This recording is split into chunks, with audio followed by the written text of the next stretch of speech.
A single F/A-18 Super Hornet rolls down the flight deck of the USS George H.W. Bush and punches into the sky over the Gulf of Oman.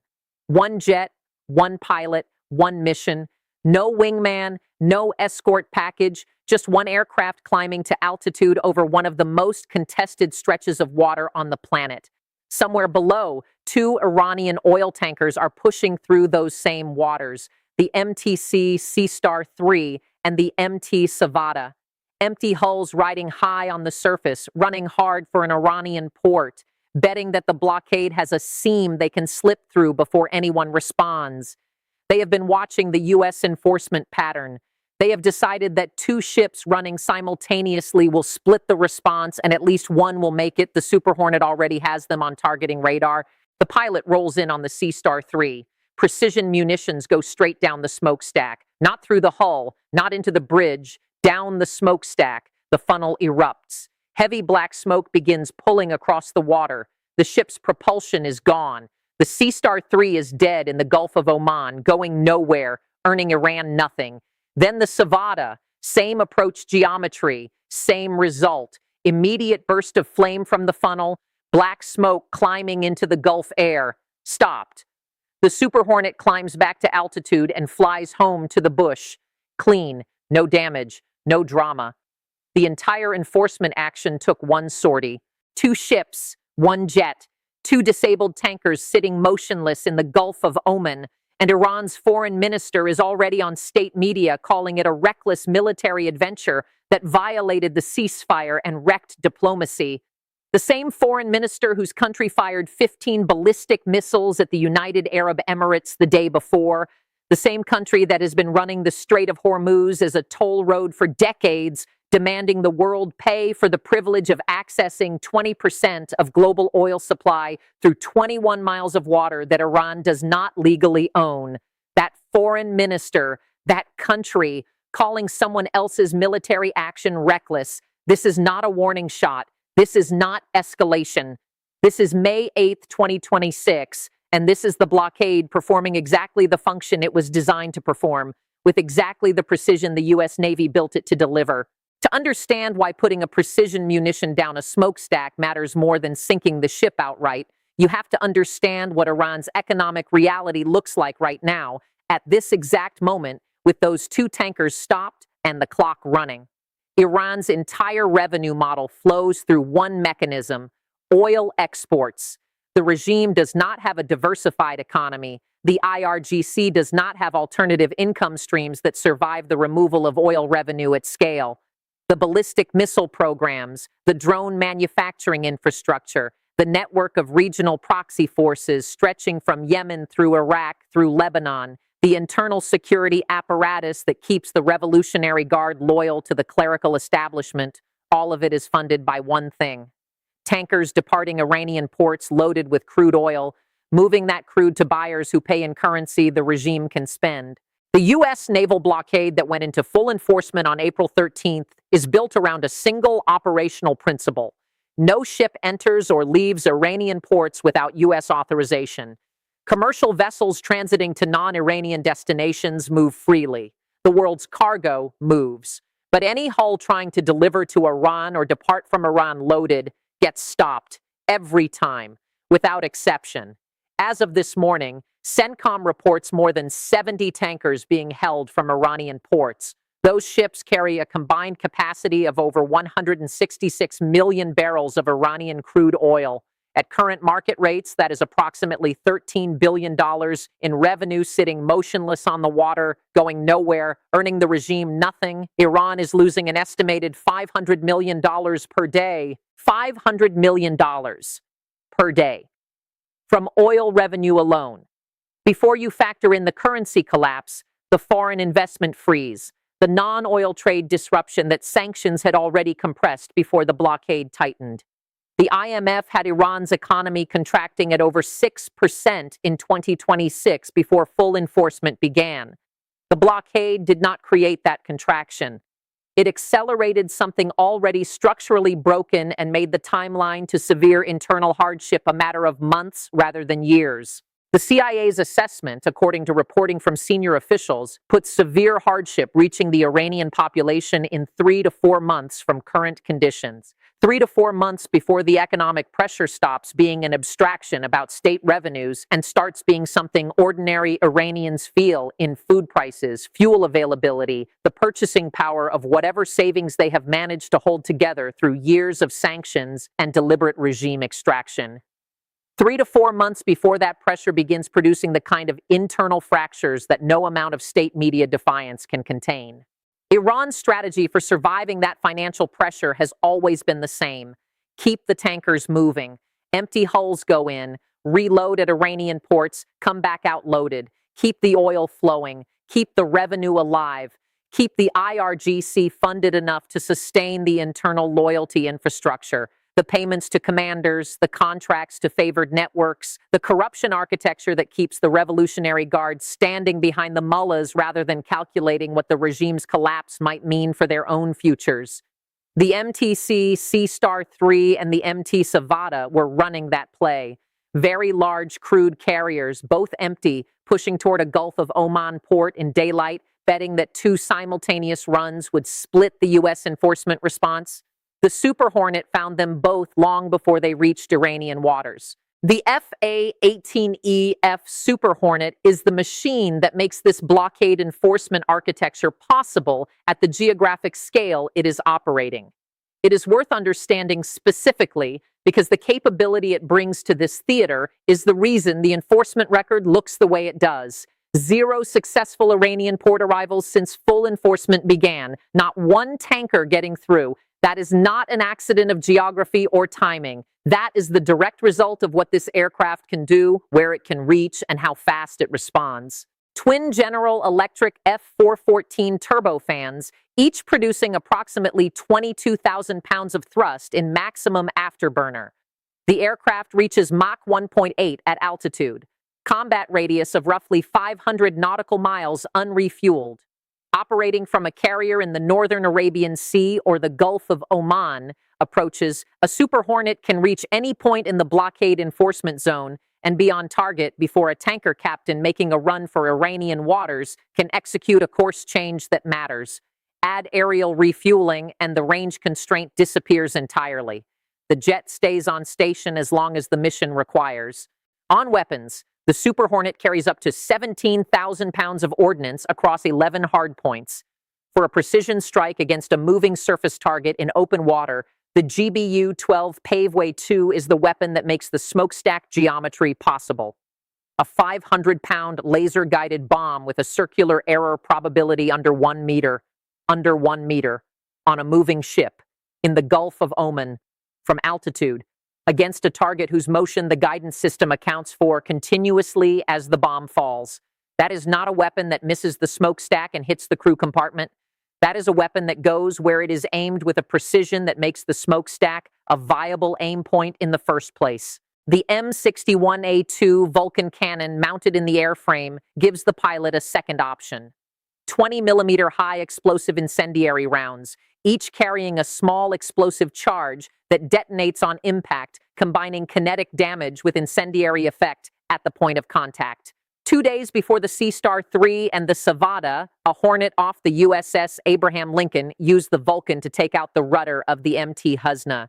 The rudder is the steering mechanism of the entire vessel. A supertanker without a functional rudder cannot maneuver. It becomes a very large, very expensive piece of dead weight, drifting wherever the current carries it, waiting for a U.S. Navy boarding team. The smokestack geometry is a different tactical choice with the same operational logic. The funnel sits above the engine room. It is the exhaust outlet for the propulsion machinery below. Precision ordnance into the funnel produces catastrophic damage to the engine room systems, disabling the vessel's ability to generate forward movement. The hull stays intact. The crew is safe. The cargo remains aboard. The ship stops. And the message that stop sends is more threatening than sinking the vessel would be. The message is not, "We will destroy your ships." The message is, "We can reach any tanker anywhere in this theater, disable it with 1 aircraft and 1 sortie, and there is nothing in your current inventory that can stop us." Walk through what actually happened on May 8th, because the sequence is where the gap between Iran's blockade-running doctrine and the operational reality becomes impossible to ignore. The Sea Star 3 and the Savannah were tracked long before they reached the enforcement zone. The U.S. surveillance architecture over this theater is not a collection of ships checking their immediate radar picture. It is a layered, persistent coverage system. RQ-4 Global Hawks maintaining orbital altitude above the operating area, providing continuous wide-area radar and electro-optical coverage across the entire Strait and Gulf of Oman approaches. Carrier-based intelligence and reconnaissance assets building targeting quality data on surface contacts of interest. The surface radar picture from guided missile destroyers in the enforcement zone, feeding into a shared operational picture that tells every enforcement asset exactly where every vessel of interest is, where it is heading, and how fast.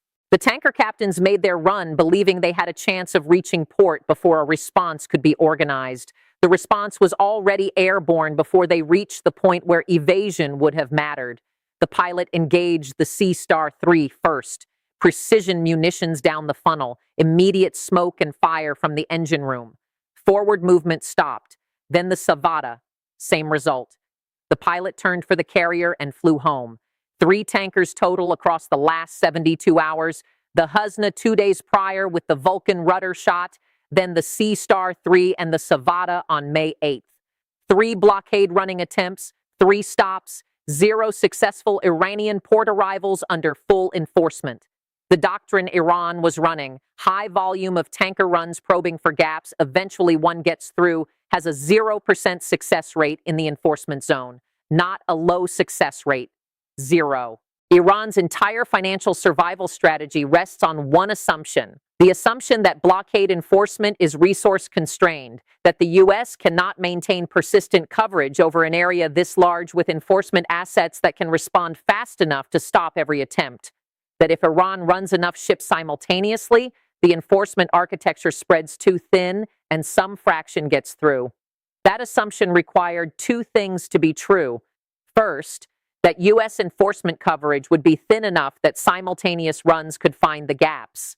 Second, that when enforcement came, it would be the kind of soft interdiction that takes hours, radio hails, slow surface intercept, extended negotiation, creating enough delay that some tankers complete their run in the window. Neither of those things is true. The Super Hornet's response timeline from launch to engagement is measured in minutes against a surface target within its combat radius. The ISR architecture builds the targeting solution before the enforcement asset even needs to launch. There is no gap wide enough for a very large crewed carrier to exploit, because a VLCC cannot sprint through a gap. It cannot maneuver to avoid a targeting solution already locked before the pilot leaves the flight deck. The enforcement action is not a slow intercept. It is a precision munition into the smokestack. The engagement is over before the tanker's crew finishes processing what happened. The Iran that spent decades building an oil export infrastructure designed to survive international sanctions, the underground storage facilities, the ship-to-ship transfer operations in foreign waters, the flag of convenience tanker fleets, the shell company ownership networks that obscure Iranian crude as it moves through third-country intermediaries, did not build any of that to survive a fighter jet that puts a GBU-12 inside a 1-meter circle on a moving smokestack from altitude. There is no routing that avoids a Super Hornet with a targeting solution already computed. The assumption the blockade-running strategy was built on is false. It was false when the first tanker tried to run. It is still false. It will be false tomorrow. And underneath all of that, a second clock is running that does not care about press releases or defiance posturing. Iran's production wells do not stop producing crude just because tankers cannot reach export markets. The storage tanks at Karg Island and the other major terminal facilities have finite capacity. When they fill, the options are limited and none of them are good. You can shut in the wells, stop production, but shutting in a producing oil field is not a simple matter of turning off a tap. The reservoir pressure dynamics, the mechanical stress on the wellbore equipment, the risk of formation damage that permanently reduces the well's productive capacity when production eventually resumes. These are real engineering constraints with a real cost that compounds the longer the shut-in extends. 60 to 70% of long-term recovery potential permanently destroyed. A deal signed after that damage accumulates cannot restore what the physics of the shut-in has already done to the Iranian economy's structural ceiling. The geological clock does not pause for diplomatic negotiations. It runs on physics, not on foreign minister press releases. Iran's leadership is reading these tanker strikes from two different rooms, and those rooms are arriving at incompatible conclusions about what the engagements mean and what the appropriate response is. The diplomatic room, the pragmatic faction, the people who understand what $500 million a day times 90 days means for the IRGC's ability to sustain itself, is reading the smokestack shots as a calibrated signal. The U.S. is not sinking ships. It is not killing crews. It is disabling vessels with the minimum force required to stop them, leaving the hull intact, leaving the crew safe, leaving the diplomatic off-ramp structurally available. That restraint is intentional, and the proof that it is intentional is sitting on Iran's desk right now in the form of a specific proposal, a 30-day mutual blockade lifting framework. The U.S. lifts port enforcement, Iran lifts its strait restrictions, a bridge to permanent ceasefire negotiations. Secretary of State Marco Rubio was in Rome on Friday telling reporters the U.S. expected Iran's formal response by end of day. The pragmatic reading says, the precision of these strikes and the continued availability of that proposal are the same signal. The restraint is deliberate. The off-ramp is real. Take it before the financial clock changes what the deal is worth. The IRGC hardliner room is reading the same strikes as evidence that accommodation is capitulation. The Strait of Hormuz is not a negotiating chip for this faction. It is the foundation of the IRGC's claim to strategic relevance.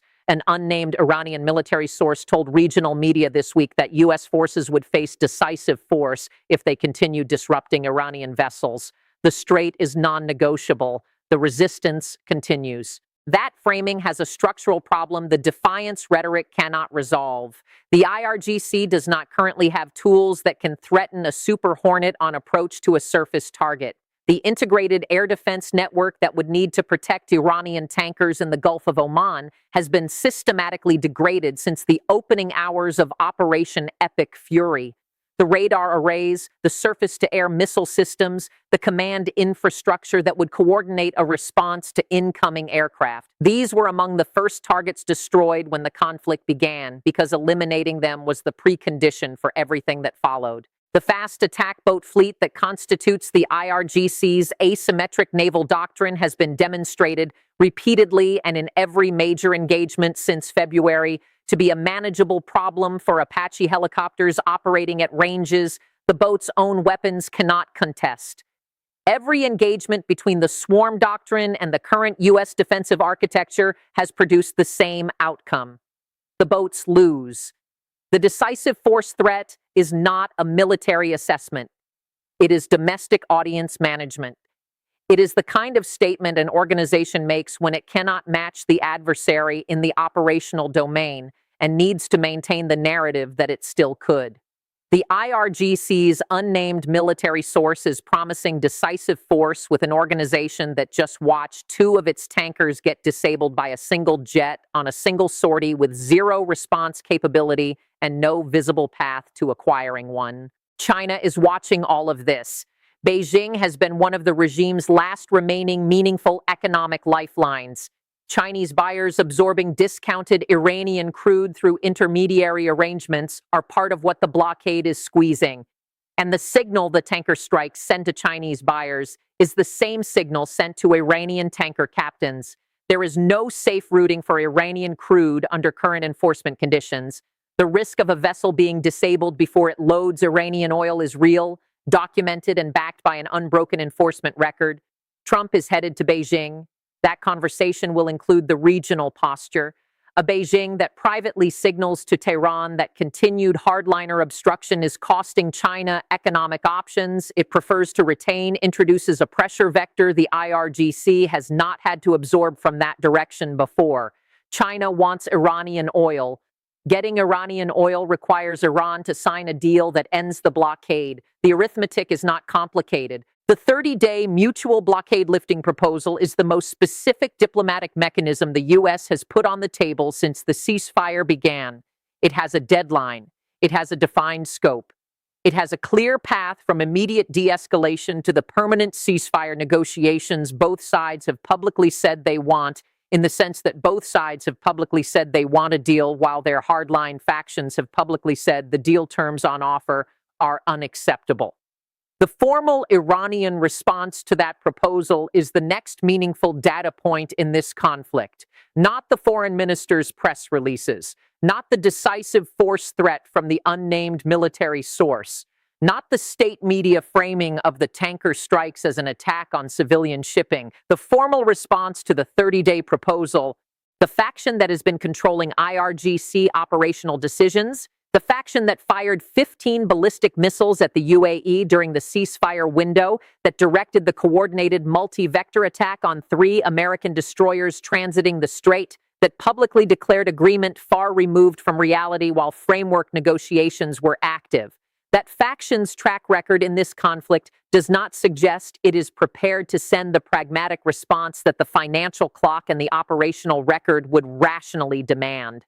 The organization that built its institutional identity around resistance at any cost does not abandon that identity because a Super Hornet disabled 2 tankers. It looks for the next move. It argues internally that the resistance must continue. It sends a defiant press release and dares the U.S. to escalate further. But the financial clock is not a suggestion, and it is not waiting for the hardliners to run their institutional logic to its conclusion.